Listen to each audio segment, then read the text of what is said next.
going on, everybody? That's Shooting the Shit with Baldy, and I'm here with Tim Loss from Tim Loss Comedy. How we doing, brother? Very good. Thanks for having me, man. I appreciate it. Always. Never a problem. Never a problem. So what have you been up to? I heard you had a show last night. Yeah, I did an open mic at the Orphan Smokehouse in Centralia, Illinois, and we actually had a pretty decent turnout for open mics, especially the first one. We had dang near 20 people come out, Nice. and on top of the act, so it was like 30, 40 people there given time. So that was a really good turnout for the first one. Right We on. had some surprising ones too. I think there's Caden Cole, is that right? Caden Cole was there, and he sounds like a very young Chris Isaac. It just blew me away. He was a solo act. And Nice. then we had a few locals as well, but it was pretty good. They laughed at my jokes and they didn't throw their drinks at me. That's always a plus. Right. So how did that start out? Like, what made you guys finally decide to get together and throw together an actual comedy thing right now, considering COVID and everything being the way it is right now?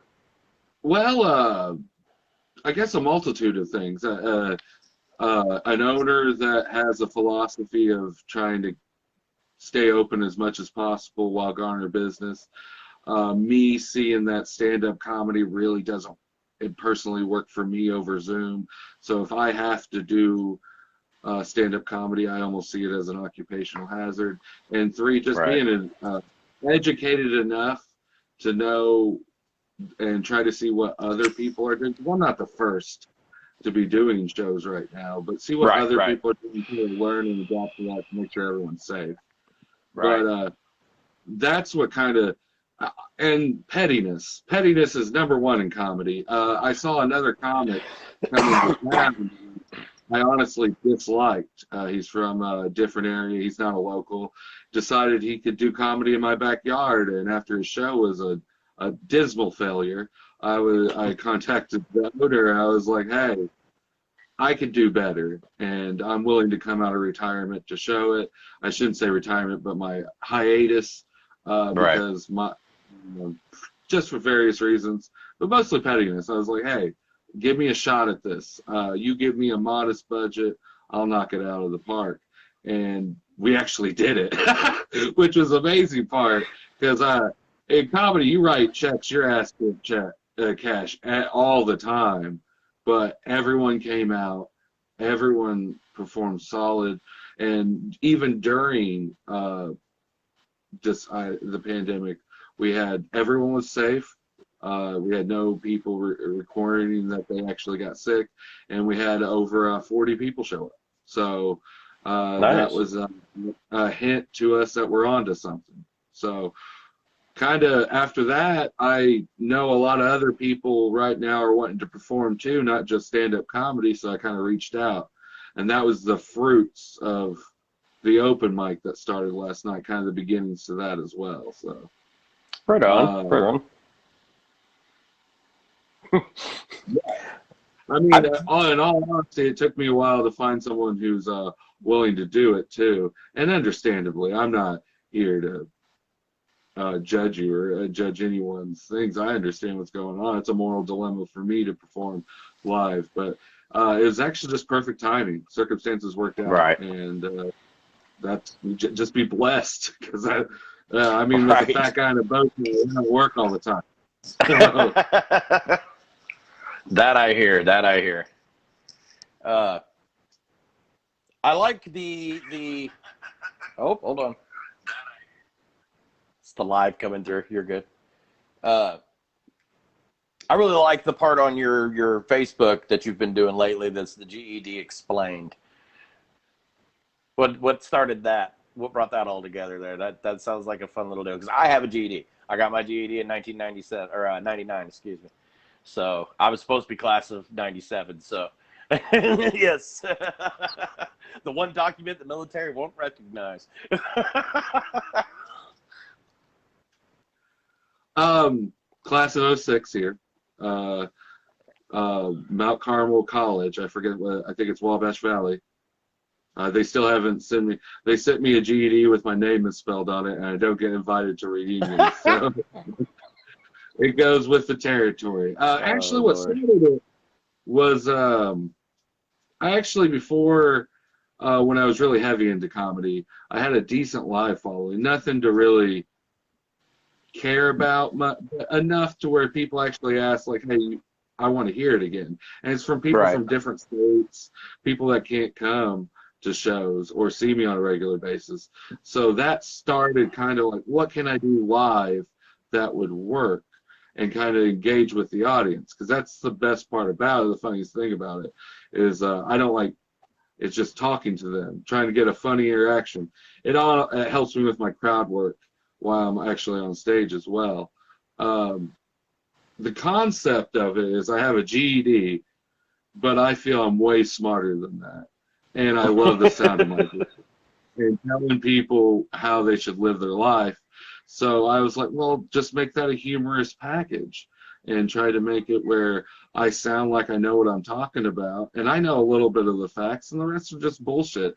It's up to you to figure it out. As I state in every episode, it's a completely biased, uneducated show about me just telling you how to live your life, because we need more of them in this world. So that's where it kind of came about. Is that I know a lot of weird stories. Actually, one of the latest concepts I'm going to do is the origins of trash television, and I'm just going to take it from left to right, center, wherever I can. And that's where it kind of brewed, was just actually people coming to me and giving me topics for a show. And it wasn't going to be a live format at first, but my wife is currently heavily in school, and I can't have her edit all my dick jokes right now. And I'm horrible.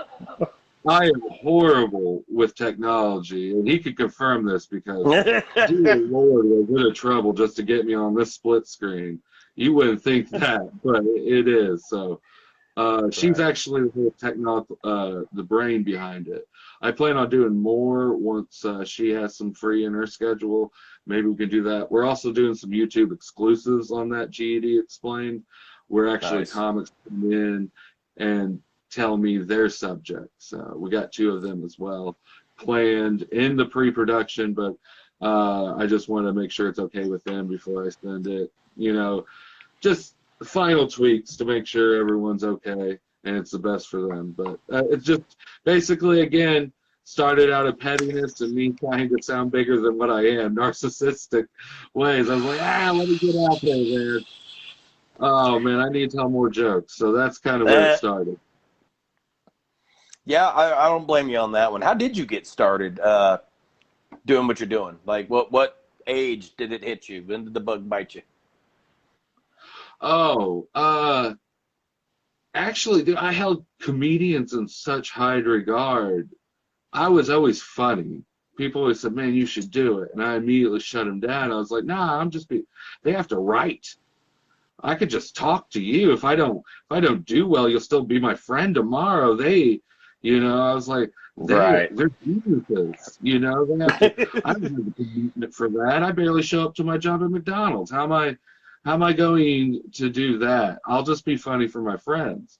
It didn't really hit me till like various life things. I was down in my dumps, and I was like, man, who cares at this point? If they don't laugh and I don't make nothing of it, at least I say I did it. Right. So I was like, that's the first part. I was just like, so I wrote for like 18 months because in my head, again, I didn't know even how to do comedy. I was living in Kentucky at the time, and at the time there was not an open mic. There was not a comedy club. There was just nothing. So I even tried to call and ask, and luckily some people down there's changed them. But at the time it was just nothing. So I was lost, and actually a local from Centralia, Illinois was starting to do it. And I was like, man, I'll pay for the gas. You take me to an open mic. And I did an open mic, and the MC came out and said, man, not bad. And I was like, what I heard was, man, that was the funniest person I've ever heard in my goddamn life. So I immediately was like, well, I'm addicted. I'm a comedy god, so I have to do it. And that's kind of what started the role of me doing comedy. Me not able to go into St. Louis actually started me doing comedy locally, because I was like, I can't make it there, so I'm going to bring the stage to me. So I called everywhere around, and there was actually a local establishment where we worked out a deal that actually ended up going for about 3 years, where we performed stand-up comedy at their establishment. And that was a guaranteed way for me to always be connected with comedy and comics while networking and still working on my craft without going to a major city 5 days a week. So that's kind of my foot into everything. I didn't even realize to maybe expand the business until some other bar called me from Mascoutah and was like, hey, how much to do a show here? And I was like, oh, other people like comedy? And it was so I just started pulling numbers out of my ass until eventually I got to one that was suitable and where it worked for us in a budget where I think that's the main problem people have with comedy too, is they think, oh, I tell one joke, everyone laughs, I'm worth $300. That's just, the market deems your value. And for me to get the stages that I needed, sometimes I had to lower my value and make money on merch or to find different ways of promoting to maybe just get my foot in there. And right. I think that's the way to go independently anymore, is to just have your hand into anything, especially, I mean, when stuff does go down, maybe you'll have a head up on maybe in the business a little bit. No, when someone's just pulling your leg. And Right. and I think that's where it started. At first, I just trialed and error, man. It was like a uncoordinated kid on a skateboard at first. It was just garbage fire after just skin knees, hurt feelings, and elbows until I kind of figured out I could do this. So, but God bless those first few shows, I'll tell you that. Yeah, it's the same way, and I don't know if you're musically inclined. Back what your history anyway. I think you know my past. I'm not sure on that, but for those that are not listening, I come from a music background. I've got about 20 years of playing bass, 10 of it in the same band with Spirit of Chaos, with my guys from that, Jeremy, Brian, and Derek. And when we started, it was the same way. Shit, it's still the same way now. People are still getting ripped off that have been doing this 20 years. Bars, like before pre-COVID, there was a couple of bars up in the St. Louis area that was fucking with some really well-known bands around here that didn't want to come off on their obligation. And these are, bands that have management now. So they have the appropriate means to get a lawyer, and you're going to pay me, if it doesn't matter. You've given me a set deal. But like you said, dumpster fire. We've had a lot of shows. Like, I know for a fact that my band specifically had a lot of shows that were like, you bust your ass, you promote it, you do everything you can to get your word out there, your brand out there, because that's what a band is. The logo is basically a brand. It's that specific thing that you want to go do. And 6 people show up, 4 of them are your old ladies. I've done that 1,000 times. So I know what it's like to try to build your brand. Oh yeah, we call those the comic wife shows. Yeah. Where you got the 2 bartenders, the 4 ex-wives, and the bartender is hating you already because they have to stay over for your stupid show. And they'll say that too by giving you watery drinks. And don't matter how much you tip it. Oh, I've had a couple of bars I've gotten Vizined in. I've gotten a couple of them where I got home and I'm like, what the fuck is wrong with me? I can't quit puking. I drank like 4 drinks and had a burger, To get on a story, it happens in comedy. I was in Carbondale, and this is the key to this story is never trust a DJ as a white guy with homemade dreads. Is burning the ass too much in production to just don't trust it. And I'm sorry if any guy out there is offended by that. I really am. But this one guy, it's devolved so much. I finally got this act that's toured all over the nation. He finally come to Carbondale. This is going to be amazing. A local act said, I'm going to bring in people, and I'm hilarious, and I'm dumb, and I believed him. So I'm thinking, this is going to be great. The dude showed up as like 65 and proceeds to do 35 minutes of the most boring stuff ever. And it's just horrible. The crowd is dead. I bring up the act, and the deal was, this was the deal, I keep the door. The door is like $50. That's Right. all it was. And that's what's going to go to this act who's literally been to 2 different countries, been on TV, really good dude. It's going to go to him. Well, this was news to the owner and news to them and the DJ that helped broker the deal. I talked to him, and all of a sudden now we're out in the alley surrounded by guys that aren't our friends. And he's still trying to buck up on these guys like, yo, you said this. And I looked at him and was like, yo, everyone, I don't like this back alley stuff. $50 is okay. I'll make sure it's all right. We just won't do it again, because I got that vibe that they're willing to fight for that $50, and Right, I they're wasn't gonna- really to put my ass on the line for this Dreddy guy, I was like, I'll pay him out of pocket. Lesson learned. We won't come back. But you would think that happens. That happens a lot. I actually, comics sometimes ruin it. I don't know. In a band, you go in there think it's all right, and then maybe your comic you've been running with a little bit's been down in the dumps. You didn't know it. He's drinking a little bit more, and all of a sudden a chair gets broken, or he says something he shouldn't. Now I'm $50 in the hole because of various funds, or you offended the crowd, and that caused a bad reputation on it. Like, a lot of people don't see that sometimes, is the hidden fees, or how everyone thinks you're famous, and you like, it feels like that. I shouldn't say that. It feels like everyone thinks you're famous, making tons of cash, and you're literally eating bologna sandwiches like the rest of them, and you're just chasing a dream. So it's like, all right. So you just, after a while, I turned it to lesson learned and try to make a contract and only work with people I trust and go from there. That's the one thing they tell you. They don't tell you is, like, don't take every door that opens to you. That could be more harmful than saying no. I would, anyone that's, hey, you want to do comedy in a nursing home? Hell yeah. What could go wrong? Everything. Everything could go wrong, and more than you can imagine. So that was the thing that taught me off real quick, is don't always say yes. No's okay. No's fine in comedy. How they tell you no all the time, you should be able to do the same, you know? Oh yeah. We've had, in music, you get the I've only seen it, I've never experienced it. You know, I've had stories told to me where a band will go and play. They get everything ready to go. There's a verbal contract. They've got their money numbers all in the right rows. They show up for it. They play one song, and the bar owner comes up and unplugs them because they didn't want to take the time to see what this person's music was about. They think it's Kumbaya or 70s or whatever the case may be that's going to benefit their locals, their regulars as they call them, and that you should do your homework.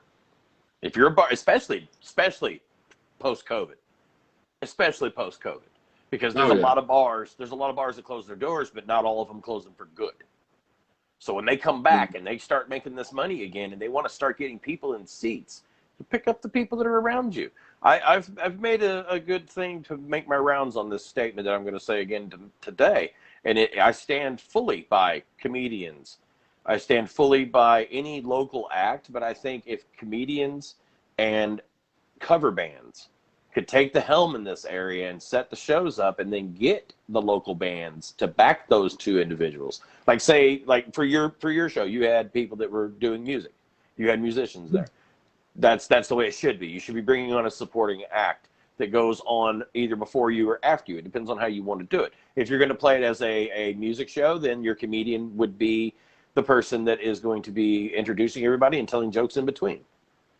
You know, that way you take the focus off of the breakdown, the setup, the bar. Everybody rushes inside and wants to go get them drinks. It gives the bar an opportunity to venture out on a subject that a lot of them don't do around here anymore, which is having a waitress. Yeah. If you're doing a outdoor or even in a club scene, like where I seen you did your show at just this past weekend, huge damn area. huge damn area. One of the bigger places I've seen in Southern Illinois for locals to be able to play at. So you could take advantage of that by advertising. The bars need to learn to advertise more because they're not, in my eyes, they haven't. I've been doing this in the bar scene for 10 years. The first 10, I was learning my craft. But the second 10 with my band Spirit of Chaos, we learned what not to do, what to expect from the unexpected. Because walking into a bar, you never know what the hell could happen. I've seen cops shut shows down. I've heard about bands having their shit shut down, a note in. There's anything can happen. I brought a host somewhere one time, and before the guy's like talking, he's doing riffing, you know, trying to work out the crowd, get him involved. It's a small crowd, so you want him involved. Mm-hmm. And this guy's having it. He's like, "Boy, you talk to me again, I'll show you my gun." And ever like it heard a record scratch, but without a beat. This dude, he's like, "Motherfucker, I'm from St. Louis. You don't think I'm packing either?" And it diffused the situation, but also all the other comics were ready to leave, and everyone it just hit like nothing you could say after that was going to matter, because the tension was so up there, and I've been there, dude. Like it's whew, it's fun. It's fun sometimes, but no. What I find is I've been trying to do that more exactly, is to blend comedy with music.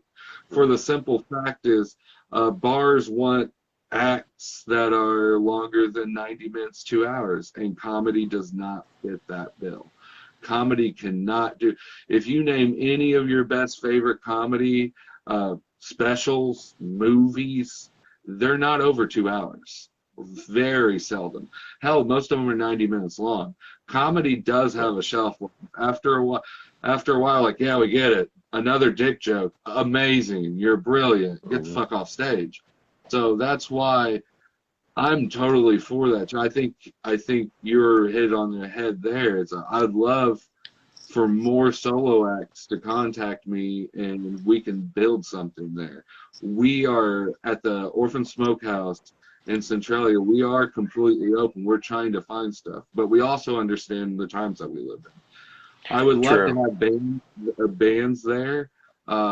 It's hard to schedule bands because there's so many there. So that's why I've been trying to do solo acts. Solo acts just for the simple fact, less people and all that. Bands I'm still open to. I still want to. It's just that's most of the ones I've talked to are just taking a little break or don't really want to do that right now. I'm open for, but I that's my plan. Do cover, do solo acts. If you're acoustic, actually, a lot of people don't know that the place where we are performing at, the Orphan Smokehouse, the acoustics is amazing. I don't even use a mic to perform. It's just a prop.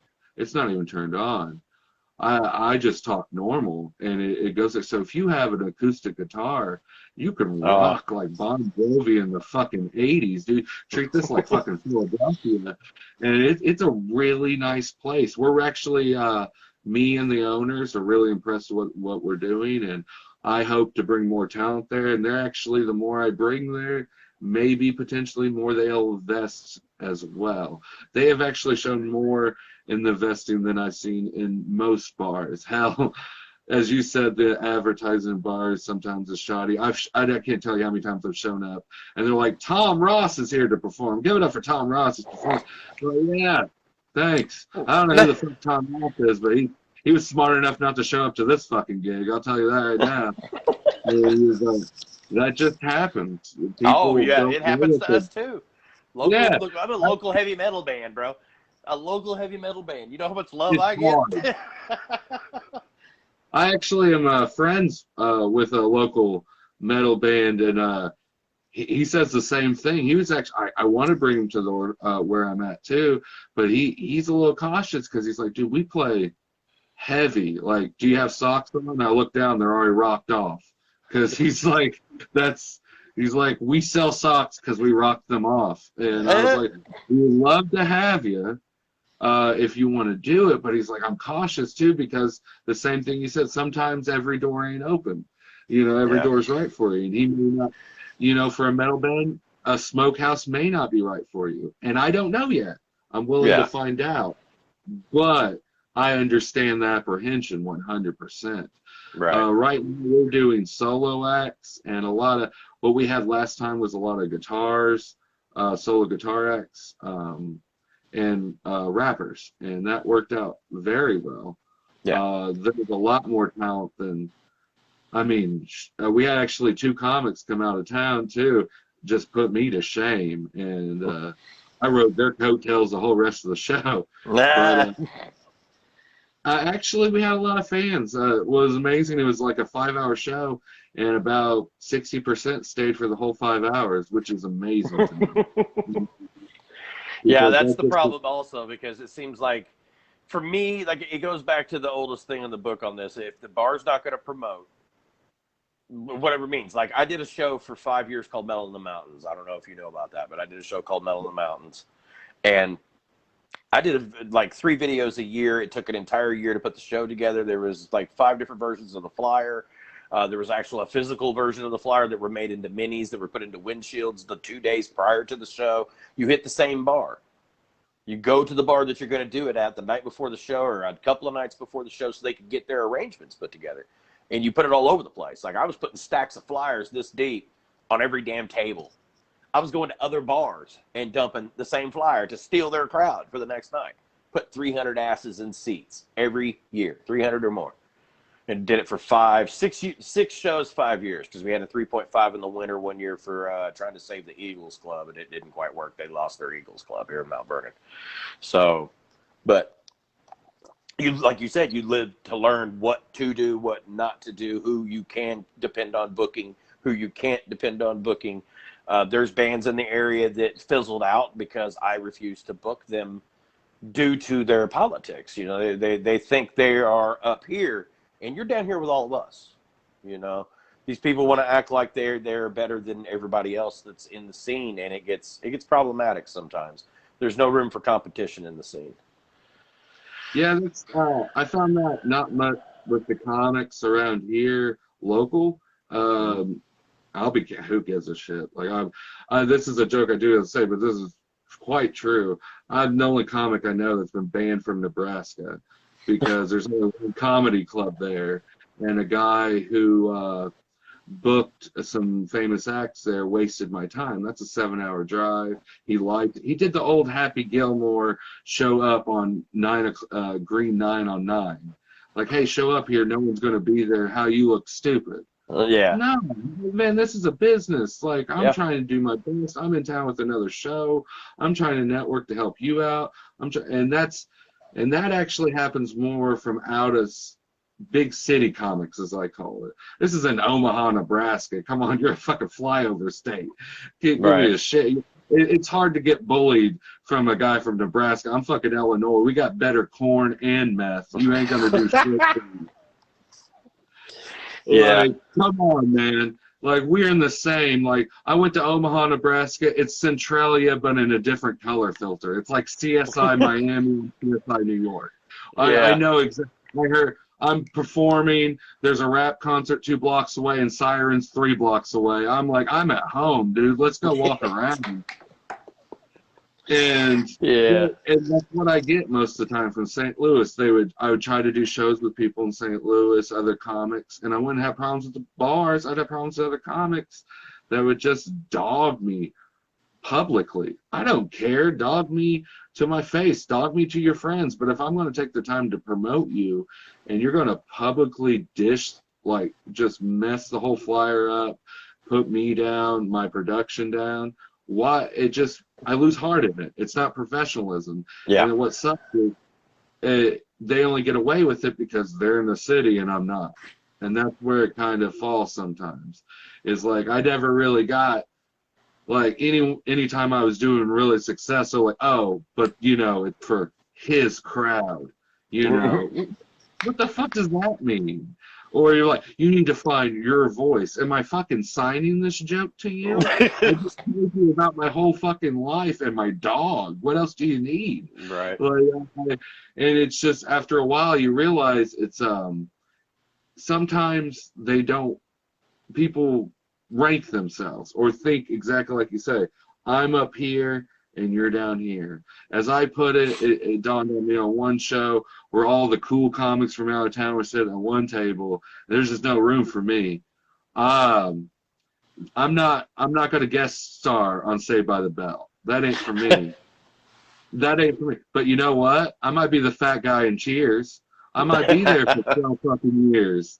You know, Right. I might only have one line, but I'll be that guy with the glasses. Like, I think his name is not Norman or the post office guy, but the other guy.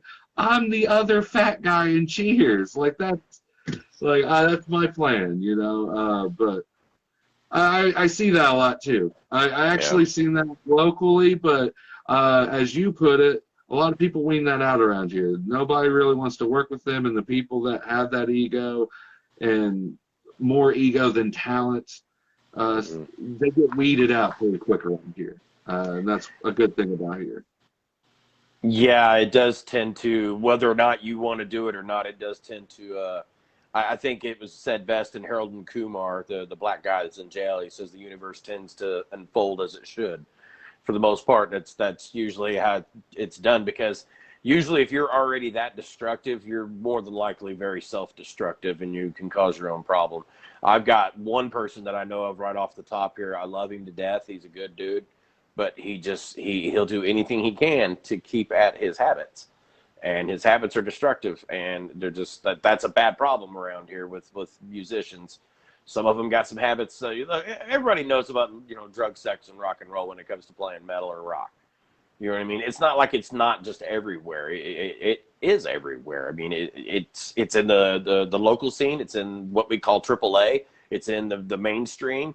It goes from the low end to the top end. Cocaine, meth, crack. That whole fucking meth is bad in our area. I'm in Mount Vernon. You're in Centralia, I believe, right now.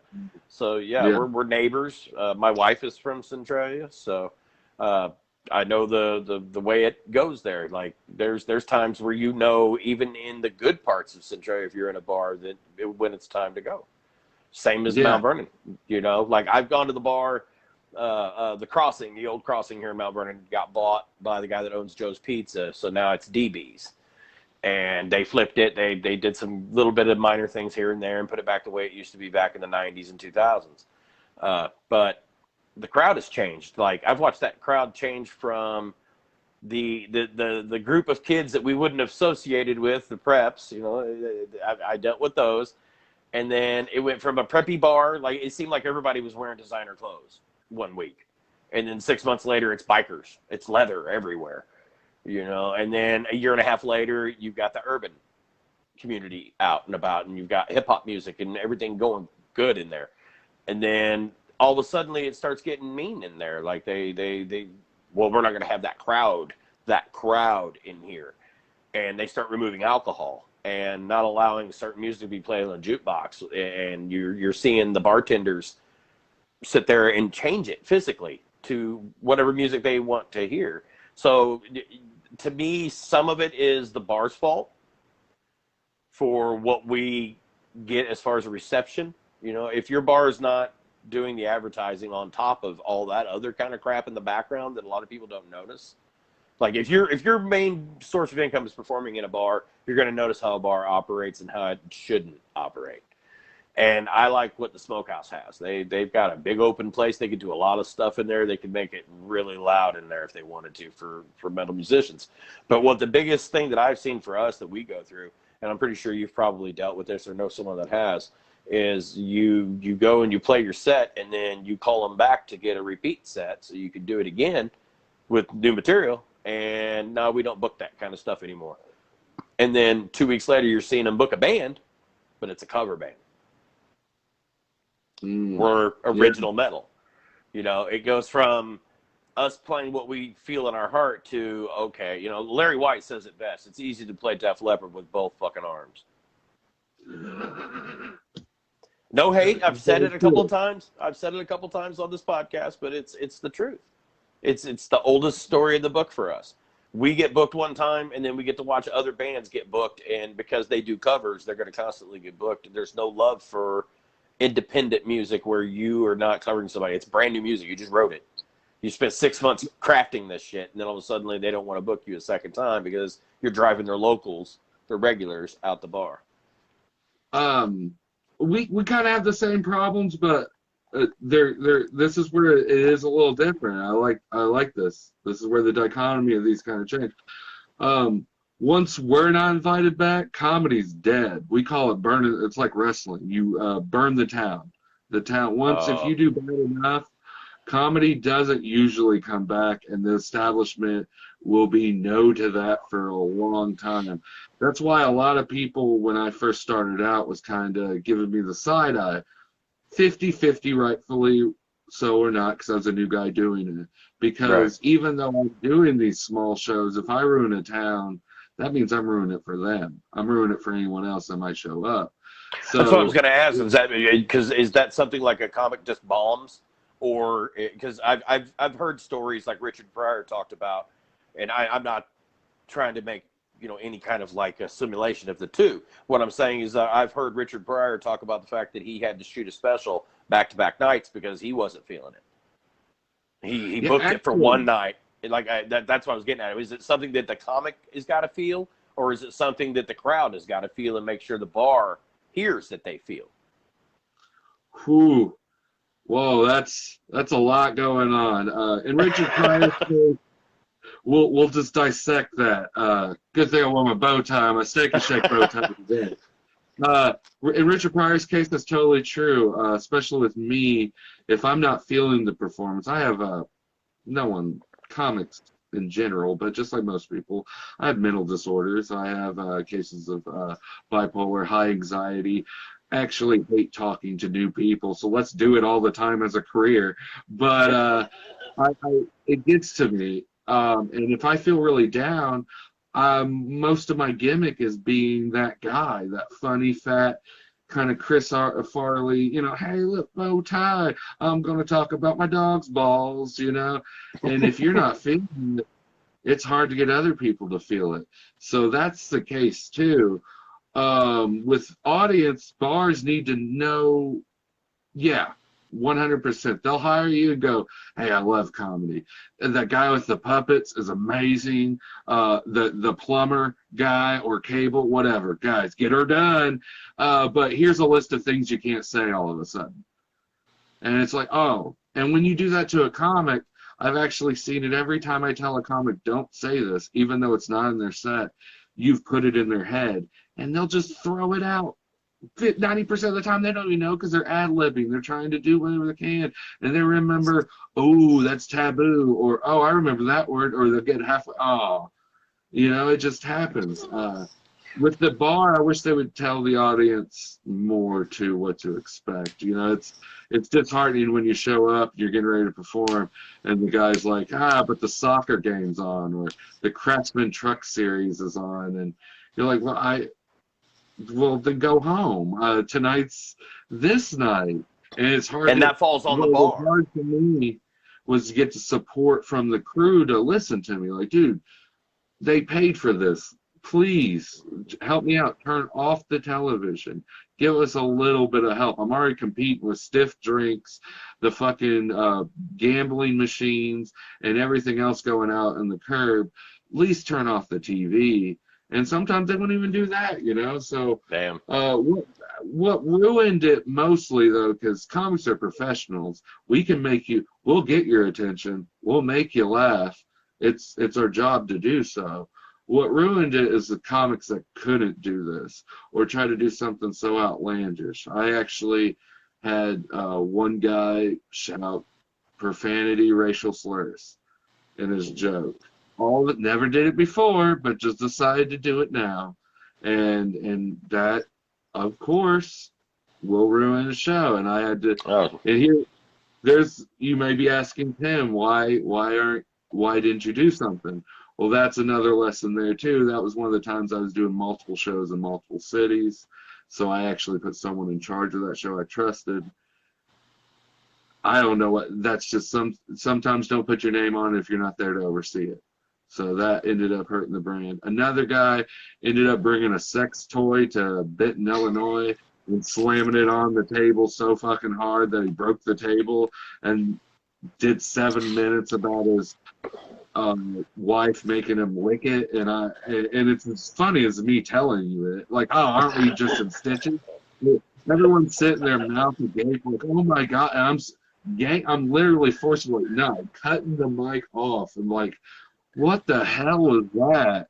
And that ruins it. So when comics bomb, they don't normally bomb. Like people, they fucking pour gasoline on stage and act like a Buddhist monk and just set it free, like in protest.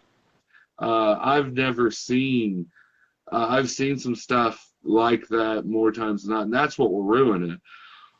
More times than not, what I learned is me wasn't ruining it, was oversaturation. I can't. People love hearing that same good song. That same good joke doesn't have the same ring the third time back. I can't write 3 hours of material every year. And just be perfect for the stage. So sometimes I'd use the other jokes. Sometimes I wouldn't be on stage. And what I found was I was oversaturating the market, where people just I became white noise. Where, oh yeah, comedy show. Yeah, that's I've seen a couple of specials on other comics, like Ron White. I've seen him do an entire set, an hour set, and bend it to about 1 hour and 20, like you said, 90 minutes. And next thing you know, at the very end of it, he says, "Thanks for playing along, folks." So he knows that he's done that bit, or those bits, in that same setting or whatever the case may be, close to it, in that same venue. So hearing him say stuff like, "Thanks for playing along," and everybody's still cheering and he's waving off the stage, yeah, you know that you're still playing to it. And you can see it. You can see it in a comic's face whenever they're telling these jokes and they're not feeling it that night, but they're laughing, ha ha ha, they're trying to get it going. So, and then there's other comics that you can watch them do the same set 14 times and they're getting in it, man. They don't mind. They don't care. Some people don't like spillover. Some people do. The same monotonous gets old to some. I try to switch it up every once in a while, but what gets me is when you come back to the show and you have a fan, and the fan's there, and you get ready to tell your punchline, they're saying it for you. And then you're like, oh, all right. Yeah. Or I would tell one joke, and I used to put them on Facebook or on social media, and the guy's like, dude, great set. But I heard about every new joke because I follow you on social media. And I'm like, oh. So it's like, it's one of those, you live and learn how to actually market yourself. That's the thing. Like, once you realize you're actually decent enough to entertain people, you want to hold it special. You can't just do it all the time, and that's what's great about music or all that. You can make a special occasion around it. I grew up on live music at the Salem Community Center. Some of them there's still a band that gives me goose pimples that I don't even think they're around anymore, that I listen on SoundCloud. I got a CD of them, and I remember that live performance more than Slipknot at Ozfest, and Are they a local band? They were actually from Carbondale, Headfix from way back in the day. I don't know. I only saw them once perform. I think they were opening it was a Lunatic Calico System Point of Violence concert. Okay. Throw some names from there. From that time. Whoa, it was like $5 to get into the community center. And I remember they played, and it was just like, oh my God, it was almost fucking amazing. Right. And bought their CD. The CD ended up getting stolen. Later on found a guy local who's like a fucking local music historian, told him, like, hey, do you remember this band? He's like, yeah, they're on SoundCloud. Here's the CD. And I'm fucking, it's in my van now. My fucking rock star band. I jam it, and I think that's why I want to do it so much. I find the beauty in live comedy, live entertainment so much that I think it can touch you more than maybe mainstream can. And it's nothing to harm on mainstream or anything like that. It's just, I think it's more obtainable. Seeing someone else do that, you're like, man, maybe I want to do that. And then that might lead to more creativity, more artists, and that's never a bad thing. in my opinion. More comedy, more talent just means more eyes upon us and more creativity to come out of here. And that's my plan, to change the narrative of Centralia, man. Everyone that grows up here feels like they can't do anything because of the stigma of Centralia. It's almost like a stink on you. You can't wash it off. And I want to go, nah, hold it proudly. We can transform it into something else. We don't have to be known for this. We can be known for this. And that's my ultimate goal. Will it happen? Hell, probably not. But it's not good with fucking memes and cat posters, and you might as well. That's ultimately the plan. And music touched me, man. I fucking remember just being like, oh, I wasn't, but still am to this day. I'm huge fans and appreciate, but just talking to people that play local, I put them on such a high pedestal. I'm like, dude, you're my fucking hero. Like, there's an 18-year-old, no, a 20-year-old that killed at the open mic, and I got goosebumps. I'm like, oh my God, I go up to him like, dude, you're fucking hilarious. Don't stop. Don't stop, dude. I will pay you to come back. And that excitement, I guess, hopefully spills over, and I just want other people to feel that as well. Shit, man, that sounds awful. All this dick joke, like a little lather of inspiration in the middle, like a creamy center. Oh man. So what are some of your favorite local artists and comics right now? Who are they? Throw some bones out there. Give some heads up to people. Oh yeah, fucking dude. Favorite. We'll go comics first. Favorite comic, Kyle Fields. He's actually from Springfield, Illinois, but he does all this local stuff all throughout Illinois. Hilarious dude. He's been a wrestler. He's got a podcast. You can actually Obtuse Angles podcast. So in all forms of media, and they talk anything from serial killers to video games and anything in between. And this dude he actually performed at the Orphan Smokehouse, our first show back, and he kills, man. Not only that, he's just a good fucking dude. Clay Foley, he's another one. You can find him Foley Informed on YouTube. Very funny guy. Matt Murtaugh. He's funny. He's kind of a new guy. He used to be on the radio here in town in Centralia. Now he's doing it. And Giles Mann. Now this dude's real funny, and I'm trying to get him to do it more. So if you know him, tell him to get on stage, brother. This dude is very funny. He's just doesn't have the access to stages like other people do, maybe. But I'm going to try to change that for him and get him maybe doing a little bit more. But that's as far as comics. Bands, Broken Circle, they're my favorite band right now. They're doing something different that I can't even explain. When I tell people it's like a bluegrass, gospel, rock, southern, you'll like it, is what I tell it. You'll fucking like it. And if you don't, we're not friends. Don't talk to me again. So, Washco. Washco Lowlifes, of course. I had a list in my head that for Abaddon. My friend Royer's in that now. Shout out to them. Mr. Shipley, of course. And Oni OT, man. He actually was at the open mic, and I'm not great. I'm not going to say I'm a music critic. I still listen to Limp Bizkit proudly. No shame in it. Same here. Same here. Keep rolling, my friend. But Stinky finger. With lyrics like I did all for the nookie, yeah, so you could shove that cookie up your yam. I mean, that's a fucking Edgar Allan Poe type shit. Right. Love it. Oni OT, man. He's like I would say, I hope I don't offend him, like a rapper, but I don't want to classify him as that. I think he's more of just a fucking artist. And his music, I saw people, didn't matter your political opinion, didn't matter the way you looked. Everyone in the end was bobbing their heads, moving around. I was dancing. I was chair dancing. That's all I could do. That's my specialty.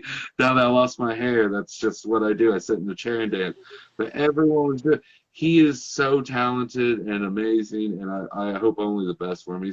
He said he's really going to try to do some more live stuff this spring, and I can only hope for the best for him. But he had everyone jamming that night. And I think he has some stuff on SoundCloud. I think all these people do. Definitely check him out if you can. I mean, just type him in Facebook. I think the only one that might not be is OniOT. Try Instagram or SoundCloud on his. But I'm sure everyone else can find links to their amazing music. Oh, yeah, I have links to everything on my website. Yes, go to the website. Oh. Yeah. Oh, well, there you go. You can find everything but that last guy he talked about. I don't know who he is. But yeah, you can go to simm-618.com and just go to the local bands link, and it'll show you everybody that's in there. It actually has everybody that's active on one page, and we have an inactive page for bands that are on hiatus or they have left the scene due to whatever the reasons. We call it the Boneyard. So we have a lot that's on there. You can go and check out local bands right now, and their music is set up right on there. It's in a tier level going all the way down the page. We're getting ready to actually link your stuff to the page here and after this interview is done, so we can get you some support on there as well. So make sure you send me some links. Well, thank you very much. We'll do. And yeah, I mean, anyone who's a fan of any type of music, definitely check that out, man. Because I think more people that connect in Southern Illinois and find out how talented it really is from the whole tip of Southern Illinois. Oh, yeah. I mean, we're uncircumcised and very good around here. Like, I don't know. You know, it's funny. I was talking to I think it was Uncle Dave from Broken and from Broken Circle. I think it was him or it was Neil, one of the two. It was during their interview, I believe. And there's so many bands that are up here that want to play in Carbondale, and there's so many Carbondale bands that want to come and play up here. But for some reason, the groups can't seem to hit that, you know, somewhere in there's a countersink where all the cogs mesh, and it's not happening. We can't figure out what the deal is. Roger Perez was the first person to bring it to my attention that there's bands down there that are just itching to play up here. Pre-COVID, that was. You know, like there's a lot going on down there. Like the Lost Cross House is pretty well got bought by somebody else, and they don't know what they're going to do with it. The Hangar just reopened, Hangar 9 down in Carbondale. So, and I'm pretty sure PK's is running now. The taco truck's back up and going again, I'm sure, because they probably took the hardest hit next to the Lost Cross House with COVID and everything. But actually, I'll throw it out there if anyone's listening from there. If you do want to perform up there and you're from the Carbondale area, there's a guy named Nathan Colombo. He's in Carbondale. He used to run from there. He's a comic. Hit him up. Tell him to get in touch with me. We actually support each other's comedy. A lot of his big acts that he's got going through there, I've helped reference, and he knows how to get a hold of me directly. And we can actually get that going if you want to put me right in there. Can't guarantee. Again, I can't guarantee anything, but it's definitely something where we can get the foot going in the right foot there. And you can also contact me personally too, but sometimes it's nice to know someone local. You know, I guess I was just giving shouting out a name like, hey, I know someone from there too.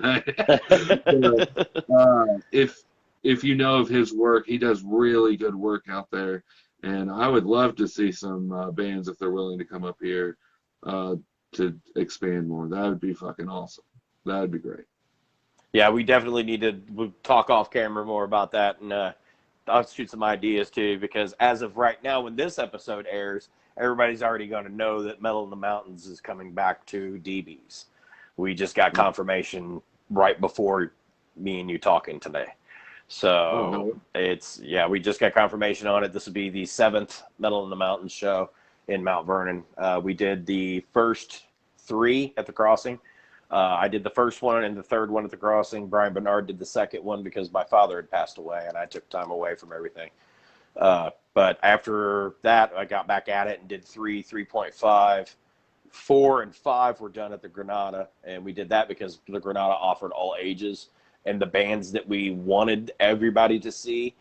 It was very nostalgic. 4 was 2 nights back to back. I had 16 bands on that show, and that like to killed me. I remember getting home after the second show. I remember getting home, and Jim Finley, Chief, he was with me. He came back to the house to have some beers. Everybody did. It was the second night. We closed up everything, got everything out. No fights, no problems. Another good show. Knocked it out of the park. Scooby George was actually the host that year for 4 and 5, or for 4 both nights. And I got back home to my house in Woodlawn, and I sat down at my kitchen table, and they all went outside to smoke and everything else. They came back in. I was asleep. I was out. I was so fucking tired after that show. It was unreal. But I'm addicted to it. I love it. I love the scene. That's why I do this. I'm trying, at this point, we support rock, heavy metal, rap, ska, punk, and comedy.